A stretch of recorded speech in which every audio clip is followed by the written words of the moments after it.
Good afternoon, friends. Wish you a very Merry Christmas. Today I'm going to read out a story to you. This story had stayed with me since 1993, and it's a wonderful story by O. Henry. The title of the story is The Gift of the Magi. $1.87. That was all, and 60 cents of it were in pennies. Pennies saved one and two at a time by bulldozing the grocer and the vegetable man and the butcher until one's cheek burnt with the silent imputation of parsimony that such close dealing implied. 3 times Della counted it. $1.87. And the next day would be Christmas. There was clearly nothing left to do but flop down on the shabby little couch and howl. So Della did it, which instigates the moral reflection that life is made up of sobs, sniffles, and smiles, with sniffles predominating. While the mistress of the home is gradually subsiding from the first stage to the second, take a look at the home. A furnished flat, $1.08 per week. It did not exactly beggar description, but it certainly had that word on the lookout for the mendicancy squad. In the vestibule below was a letter box, into which no letter would go, and an electric button from which no mortal finger could coax a ring. Also appertaining thereunto was a card bearing the name Mr. James Dillingham Young. The Dillingham had been flung to the breeze during a former period of prosperity when its possessor was being paid $1.30 per week. Now, when the income was shrunk to $1.20, the letters of Dillingham looked blurred, as though they were thinking seriously of contracting to a modest and unassuming D. But whenever Mr. James Dillingham Young came home and reached his flat above, he was called Jim and greatly hugged by Mrs. James Dillingham Young, already introduced to you as Della, which is all very good. Della finished her cry and attended to her cheeks with the powder rag. She stood by the window and looked out dully at a grey cat walking a grey fence in a grey backyard. Tomorrow would be Christmas Day, and she had only $1.87 with which to buy Jim a present. She had been saving every penny she could for months. With this result, $20 a week doesn't go far. Expenses had been greater than she had calculated. They always are. Only $1.87 to buy a present for Jim. Her Jim? Many happy hours she had spent planning for something nice for him. Something fine and rare and sterling. Something just a little bit near to being worthy of the honor of being owned by Jim. There was a pier glass between the windows of the room. Perhaps you have seen a pier glass in a $1.08 flat. A very thin and a very agile person may, by observing his reflection in a rapid sequence of longitudinal stripes, obtain a fairly accurate conception of his looks. Della, being slender and had mastered the art, suddenly she whirled from the window and stood before the glass. Her eyes were shining brilliantly, but her face had lost its color within 20 seconds. Rapidly, she pulled down her hair and let it fall to its full length. Now, there were two possessions of the James Dillingham Youngs in which they both took a mighty pride. One was Jim's gold watch that had been his father's and his grandfather's. The other was Della's hair. Had the Queen of Sheba lived in the flat across the air shaft, Della would have let her hair hang out the window some day to dry, just to depreciate Her Majesty's jewels and gifts. Had King Solomon been the janitor, with all his treasures piled up in the basement, Jim would have pulled out his watch every time he passed, just to see him pluck at his beard from envy.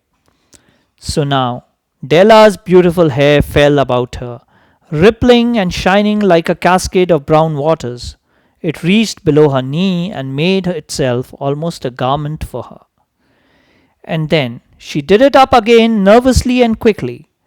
Once she faltered for a minute and stood still, while a tear or two splashed on the worn red carpet. On went her old brown jacket, on went her old brown hat. With a whirl of skirts and with the brilliant sparkle still in her eyes, she fluttered out of the door and down the stairs to the street. Where she stopped, the sign read, Madame Sofronie, hair goods of all kinds. One flight up Della ran and collected herself, panting. Madame, large, too white, chilly, hardly looked the Sofronie. Will you buy my hair? Asked Della. I buy hair, said Madame. Take your hat off and let's have a sight at the looks of it. Down rippled the brown cascade. $20, said Madame, lifting the mass with a practised hand. Give it to me quick, said Della. Oh, and the next 2 hours tripped by on rosy wings.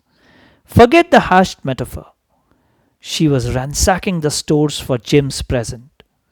She found it at last. It surely had been made for Jim and no one else. There was no other like it in any of the stores, and she had turned all of them inside out. It was a platinum fob chain, simple and chaste in design, properly proclaiming its value by substance alone and not by merit and not by ornamentation, as all good things should do. It was even worthy of the watch. As soon as she saw it, she knew that it must be Jim's. It was like him. Quietness and value. The description applied to both. $21 they took from her for it, and she hurried home with the 87 cents. With that chain on his watch, Jim might be properly anxious about the time in any company. Grand as the watch was, he sometimes looked at it on the sly on account of the old leather strap that he used in place of a chain. When Della reached home, her intoxication gave way a little to prudence and reason. She got out her curling irons and lighted the gas and went to work repairing the ravages made by generosity added to love, which is always a tremendous task, dear friends, a mammoth task. Within 40 minutes, her head was covered with tiny, close-lying curls that made her look wonderfully like a truant schoolboy. She looked at her reflection in the mirror long, carefully, and critically. If Jim doesn't kill me, she said to herself, before he takes a second look at me, he'll say I look like a Coney Island chorus girl. But what could I do? Oh, what could I do with $1.87? At 7 o'clock, the coffee was made, and the frying pan was on the back of the stove, hot and ready to cook the chops. Jim was never late. Della doubled the fob chain in her hand and sat on the corner of the table near the door that he always entered. Then she heard his step on the stair away down on the first flight, and she turned white for just a moment. She had a habit of saying little silent prayers about the simplest everyday things, and now she whispered, Please God, make him think I'm still pretty. The door opened and Jim stepped in and closed it. He looked thin and very serious. Poor fellow, he was only 21. And to be burdened with a family? He needed a new overcoat and he was without gloves. Jim stepped inside the door, as immovable as a setter at the scent of a quail. His eyes were fixed upon Della, and there was an expression in them that she could not read, and it terrified her.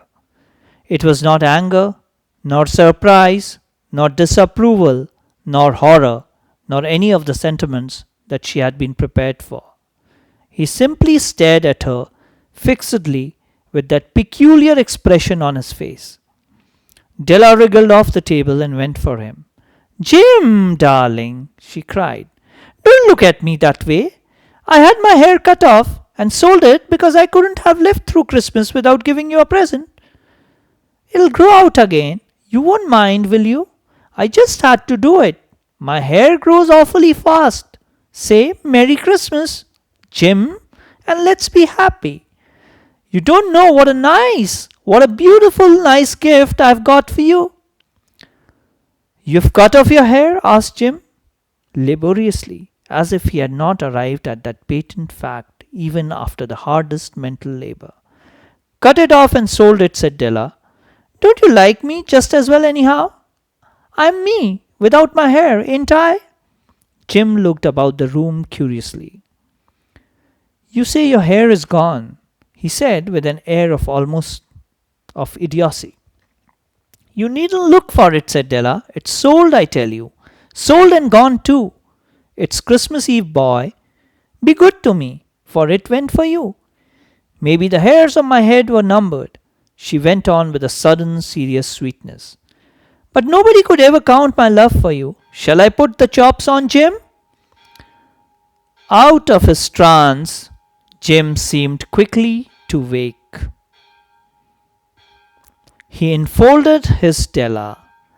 For 10 seconds, let us regard with discreet scrutiny some inconsequential object in the other direction.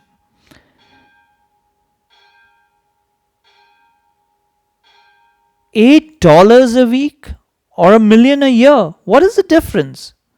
A mathematician or a wit would give you the wrong answer. The Magi brought valuable gifts, but that was not among them. This dark assertion will be illuminated later on. Jim drew a package from his overcoat pocket and threw it upon the table. Don't make any mistake, Dell, he said, about me. I don't think there's anything in the way of a haircut or a shave or a shampoo that could make me like my girl any less. But if you'll unwrap that package, you may see why you had me going a while of it at first. White fingers and nimble tore at the string and paper, and then an ecstatic scream of joy, and then, alas, a quick feminine change to hysterical tears and wails, necessitating the immediate employment of all the comforting powers of the lord of the flat. For there lay the combs, the set of combs, side and back, that Della had worshipped for long in a Broadway window.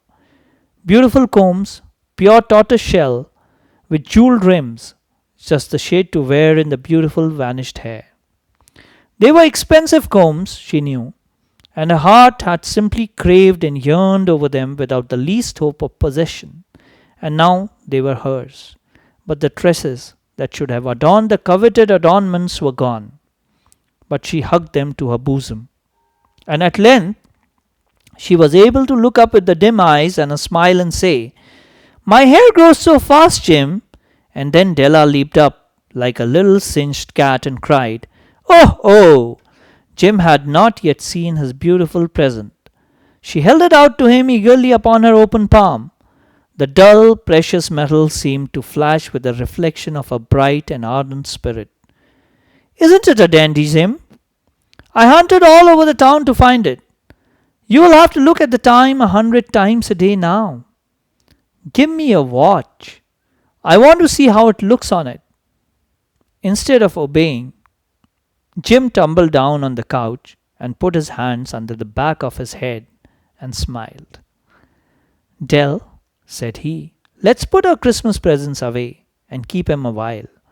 They are too nice to use just at present. I sold the watch to get the money to buy you combs. And now suppose you put the chops on. The Magi, as you know, were wise men, wonderfully wise men who brought gifts to the babe in the manger. They invented the art of giving Christmas presents. Being wise, their gifts were no doubt wise ones, possibly bearing the privilege of exchange in case of duplication. And here I have lamely related to you the uneventful chronicle of two foolish children in a flat, who most unwisely sacrificed for each other the greatest treasures of their house. But, in a last word to the wise of these days, let it be said that all who give gifts, these two were the wisest. Of all who give and receive gifts, such as they are wisest. Everywhere they are wisest. They are the Magi. I hope you enjoyed the story. Thank you. There were some bells in between, right? So treat them as Christmas bells. Thank you.